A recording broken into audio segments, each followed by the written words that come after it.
studio. Time for the Buzz. Rach, good afternoon. Good afternoon, Devin. How you doing? I'm doing fantastic. Loaded Throwdown Thursday here, but excited for the Buzz today. Let's get right to it. So we got plenty of time for Buzz Time Trivia, which our listeners are loving even more so today with the prizes we're putting up. So what is our leadoff story? All right, leadoff story is a team called the Metallurg Magnitogorsk. It's actually a Russian hockey team in the KHL. So Metallurg recently did a publicity stunt involving women in lingerie working in their ticket office. And the team took a video of the stunt and set it for some reason to the Benny Hill theme, which I'm not really sure why they did it. Apparently the idea was born spontaneously. The PR team said, what can we do to cheer up our fans before the next home game series? Because apparently they haven't been doing very well.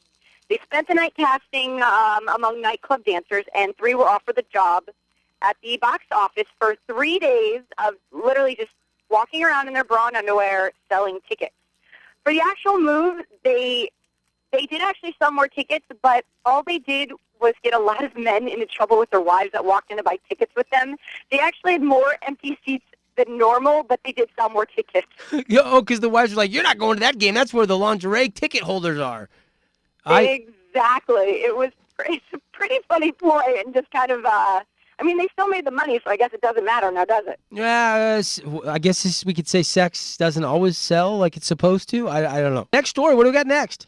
All right, here we go. Red Bull, it's reportedly ordered its new driver and total fatty, Daniel Ricciardo, to lose some weight. Now, you have to understand, this man is 5'7" and 143 pounds. He's an Australian driver. Apparently, Fox Sports Australia, new regulations force all teams to shed weight for their cars next year, and all these F1 cars have to meet this minimum weight limit. So they're trying to meet this weight limit exactly so that their cars can be as light as possible. Now, where things kind of are getting controversial is that the new for 2014 engines will weigh much more than the ones for 2013, but the minimum weight limit isn't going up very much, only by 50 kilos, so that the weight savings actually have come from elsewhere, which means all their drivers now have to lose more weight. Well, if I wanted to have to always suck weight, I wouldn't become a race car driver. I would just go into the WWF or just do wrestling or something. I don't. I don't understand either. Wow. I don't know what's going on. Cutting weight in car driving. That's actually kind of comical. That's kind of funny. You would think jockeys more than this. Right. Yeah. No, I get it. Every pound counts, but. Is 1 pound really going to make the difference of winning or losing the race? I doubt it, but they're getting serious about their race scene down in Australia. Yeah, well, Well, apparently Red Bull's head designer is like the most outspoken critic of this regulations, but their hands are completely tied, so there's nothing they can do about it. They just have to get their racers down his car. We got a story about an old man today. Oh, man. Have you seen this video? Please tell me. Okay, so I actually have this, before I start the story, I have this video up on my Twitter, ESPN The Buzz. It is awesome. So what happened is at the U of A versus ASU game, University of Arizona versus Arizona State, this old man gets in a fight with these guys, students. And so he decides to kick the crap out of him. So pretty much you watch the old man kick the kid in the face and then start throwing haymakers at him wildly. And his friends are trying to get him out of the way, but the guy just keeps on wailing on him. So nobody knows what to do at first, and you just see everybody freeze as the guy first kicks him in the face. Did the cops come? No, the video actually stopped short. There was nothing about the cops coming. Apparently they broke it up amongst themselves. But watching like a gray-haired 60-year-old man kick the crap out of like a 20-year-old kid was pretty priceless. Oh man, he maybe had one too many at the beer garden. I don't know, or else he was in his mind that day. He thought he was some kind of fighter. He just lost it. Maybe. Huh? I was honestly waiting for this like elderly vigilante to start picking up bros at random and start breaking them over to hit me Stain style. Honestly. That's what was going to come next if the video didn't cut off. Well, they probably had to stop the video to go help the guys up because he was taking it to him. You don't want to fight back because the guy is obviously elderly and maybe a lawsuit coming, even though he instigates the whole thing, Oh. It was awesome. I got to go watch that just video. Go check out the video, ESPN The Buzz. You will not be sorry because it definitely gave me a chuckle and I watched it a couple of times. Will do. Okay. So here we go. So two guards for CSC, which is a security company, they actually provide security for Reliance Stadium. They were actually immediately fired Sunday after a supervisor saw them take photos with Tom Brady after his way out of smacking down the Texans.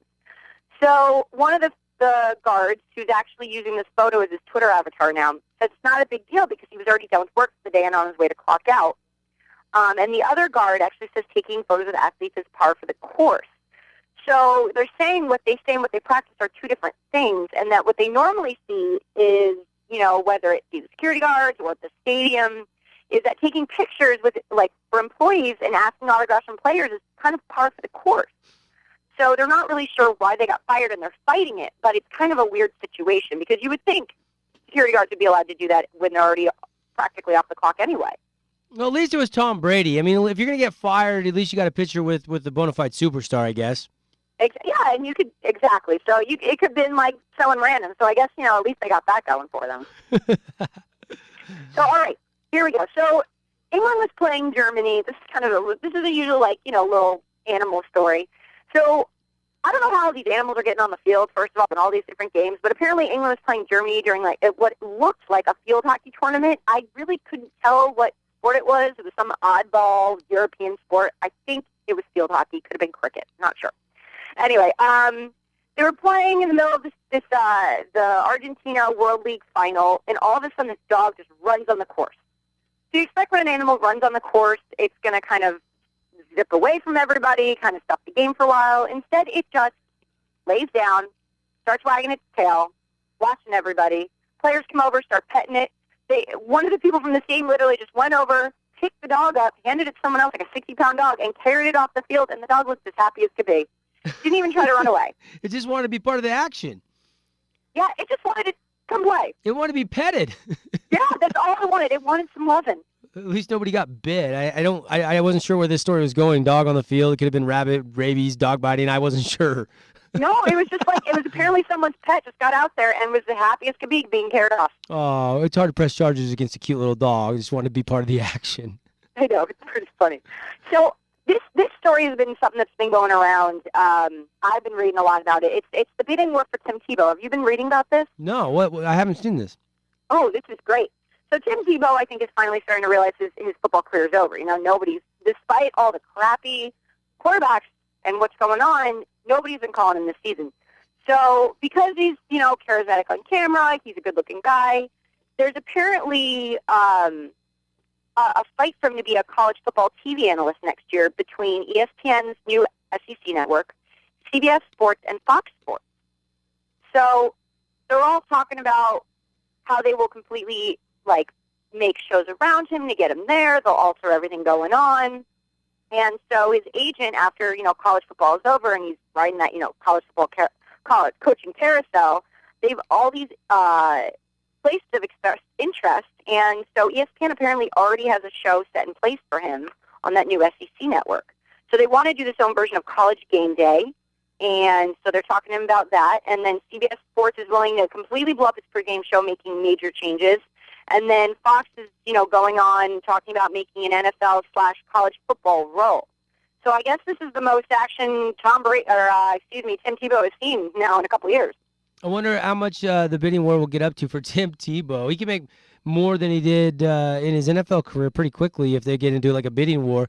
FS1, their ratings are not good. I enjoy the network on occasion. I mainly tune in for UFC stuff. It seems to me Tim Tebow, he was such a great college quarterback. It would make sense that he would talk about SEC football. He played at Florida, and he's a great college quarterback.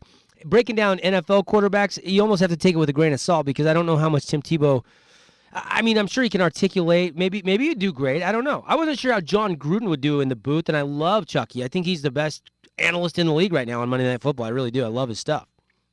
Yeah, good for him at least, turn lemons into lemonade on this one because, his career is over. I actually am surprised about how quickly his downfall is because usually someone's downfall in this league is because of drugs or getting in trouble or something along those lines. But he's kept his nose clean the whole time. So I'm really kind of shocked at how quickly his career fell apart. Yeah, no doubt. All right, we got time for one more story, then we got to play some Buzz Time trivia. What are we going to end with?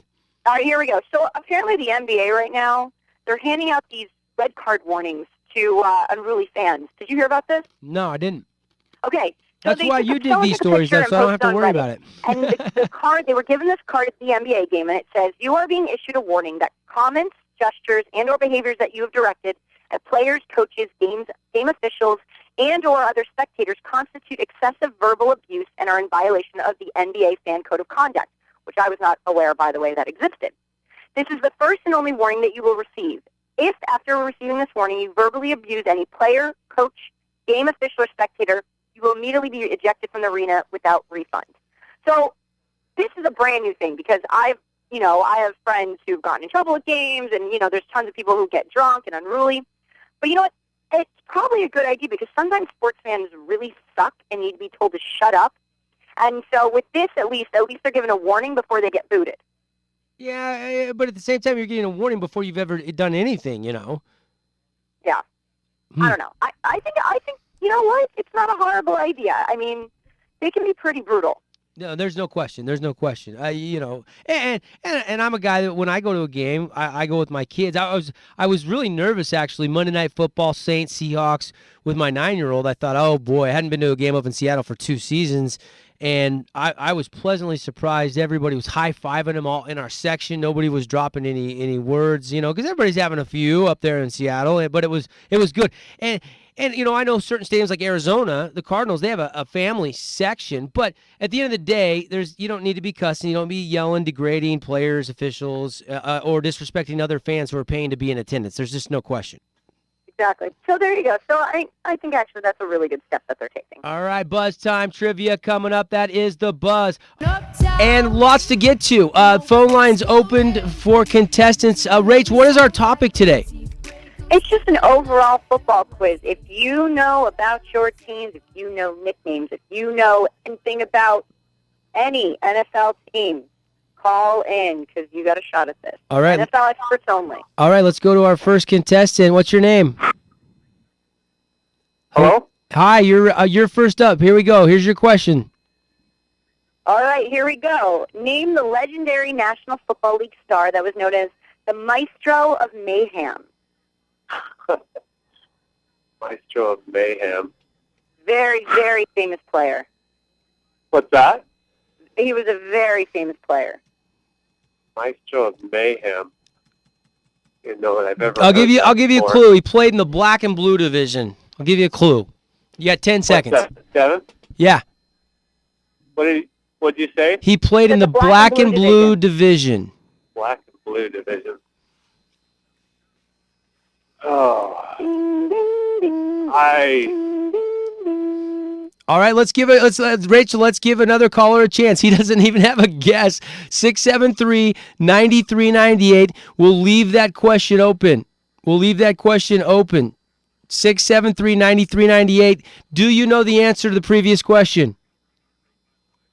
Hello? Hey, do you know the answer to the previous question? I'm just going to guess. Mean Joe Green. No. Devin, you want me to tell him or you want me to leave it open? Go ahead and tell him. Dick Butkus. Dick Oh. Butkus. Butkus. Yep. We'll give you another question, though. Give him another question. All right, here we go. Name the National Football League defensive lineman who is known as the Refrigerator. William Perry. Good job. Nice work. Nice. What's your name? Jason. Last name? Green. Okay. All right, Jace. Perfect. You are now in the qualifying for Monday's Jazz Getaway, all right? All right, man. Thanks. All right, congratulations. Can I qualify for this or am I a no-go? You know what? I'll have to take it to the executive council. We'll have a decision back by December 14th. Yeah, great. Yeah. Oh, let's go to the phone lines. How are you doing today? Good. All right, here's your question. All right, here we go. In what United States city would you find the Madhouse on Madison? I know. Well, you can't New do York? it. Where? Oh, no. New York? No. No, that was actually my initial guess. I was actually surprised. Is it? Well, maybe I'm wrong, but is it Chicago? Boston? Yeah, it's Chicago. Chicago. Yeah, it is Chicago. All right, 673-9398. We're 0 for 2, or we're 1 for 3 actually. 1 for 3. Jason got it correct. He has joined our group of qualifiers that'll be in the drawing for Monday's getaway to see the Utah Jazz in the Pepsi Center. Let's go back to the phone lines, bring in another contestant here. Buzz Time Trivia, how you doing tonight? Good, Double D. All right, buddy, here's your question. In which National Football League city would you find the Dog Pound? Cleveland Browns. Yeah, good job. Nice work. Oh, that was easy. Don't give him too much credit, Rach. All right. The- Wanna give him another one? I don't know. Caller, how do you feel about that? Bring it on. Okay, he wants another question. I love it. All right. Name the National League football running back who was nicknamed the Diesel. The Diesel? Yeah. That I do not know. All right, you better just stick with your win. Yeah, I'll stick with the W, Double D. Yeah, I like the cocky attitude, but I don't want to take you out of the drawing for the Jazz tickets. I really don't. What's your name? Jason Clark. Oh, back-to-back Jasons. All right, Jason Clark. All right, Jace, we'll have the drawing on Monday. Tune in Monday to see if your name is drawn. Thanks, brother. All right, man. Sounds good. All right, let's get another contestant on the line, 673-9398. And how you doing today? Good. All right, you can have the last question if you'd like, or you can ask for a new question. What would you like to do? Let's get a new question. All right. All right, here we go. Who is known as the father of American football? Oh, maybe I should have done the first question. Bam. Too late. The father of American football? Yeah. I honestly, Vince Lombardi. that would have been my guess. No, Walter Camp is his name. Ah, the Walter Camp Can I Award. guess the last one? Sure. The player known as the Diesel? Was that Jerome Bettis? No. No, Oh. wrong also. It's John Riggins. Oh, Nice try. Nice try. Appreciate the phone call. We got a couple more questions. 5:55. Jason, only people named Jason have qualified so far. Do we have any more Jasons that would like to get qualified for Monday's drawing to confuse me further? Who's this? it's Tyler. Oh, Tyler. What's up? Hey, how's it going? Here's your question. All right, Tyler. Who is the first non-quarterback to be named both National Football League's regular season most valuable player and Super Bowl most valuable player in the same season? Non-quarterback. Let's go with Peyton from the Bears. No. Devin, do you know this? Joe Montana? What? Joe Montana. No, Emmitt Smith. Emmett Smith. No. Appreciate the phone call. 673-9398. I don't know them all. I don't know why I was thinking Montana. I know he won Super Bowl MVP, so I'm assuming he won it, but maybe not the same season. That's where I was off a little bit. Emmett Smith, though, I do remember. now that you say his name. All right. Whoa, crank that radio down for me a little bit there. How you doing? I'm doing great. What's your name? My name is Daniel. Hey, I knew that Emmitt Smith one. Can I have that? No, you can't. Here's your question. Ah. Who is the first player to quarterback an NFL team to 5 NFL championships? Is that, first one. 5 NFL championships? Yeah. Okay, shot in the dark. Montana. No, Bart Starr. Bart Starr. It was the guy. We got time for one more, maybe two. We have 2 questions left, Rach. We'll make one up if we don't. Oh my God, right? You can think on your feet. All right, who's on the line with us? Who we got here? Tylee. What's your name? Tylee. Tylee. All right. Here's your question. All right. What NFL team was known as the Over the Hill Gang? Oh. I didn't say Oakland Raiders. No, Washington Redskins. I didn't. That doesn't bode well on them if they're being called the Over the Hill Gang. Just saying. I did not.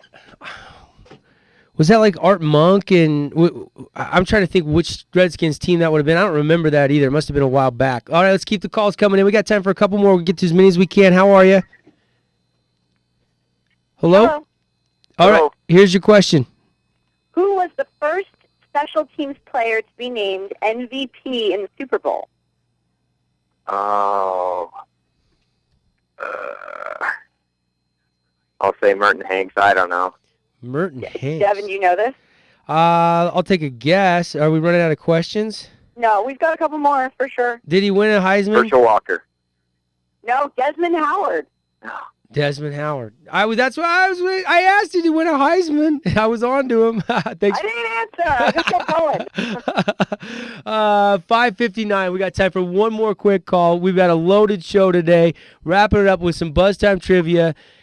And you're our final contestant. How are you? Good, thank you. Here's your question. Which NFL team featured the running back trio known as Earth, Wind, and Fire? I know this one. I think. Come on, let's close it out strong. Get it. NFC team. Oh, Earth, Wind, and Fire. Aye. You got a 1 Should I and give them a hint, 32. Devin? I'm not. I'll give it away. Take a guess. They're in the East. NFC East. Here's Cincinnati. No, they're I the was gonna give a different hint, AFC. but They're no, it's New York Giants. Yeah, it's the Giants. Thanks for the phone call. All right, Jason are only two to get in. That's all the time we have for today. Rach, great job as always. Thank you very much. Have a good night, Devin. All right, you too. We've got to get out of here. Sports Center coming up. We'll give you some special opportunities to get qualified via the text line tomorrow during our high school basketball coverage. So keep your ears on tomorrow. We got a triple header for you. Stay tuned tonight, 8:30, Dixie State basketball. John Potter with the play-by-play. It's the Pac West opener, and hope you enjoyed the show today. Thanks to our great sponsors. Have a great night, everybody. Miss Winston and his top-ranked Florida State Seminoles have made the trip from Tallahassee to Charlotte in advance of Saturday night's ACC title game, and Winston was characterized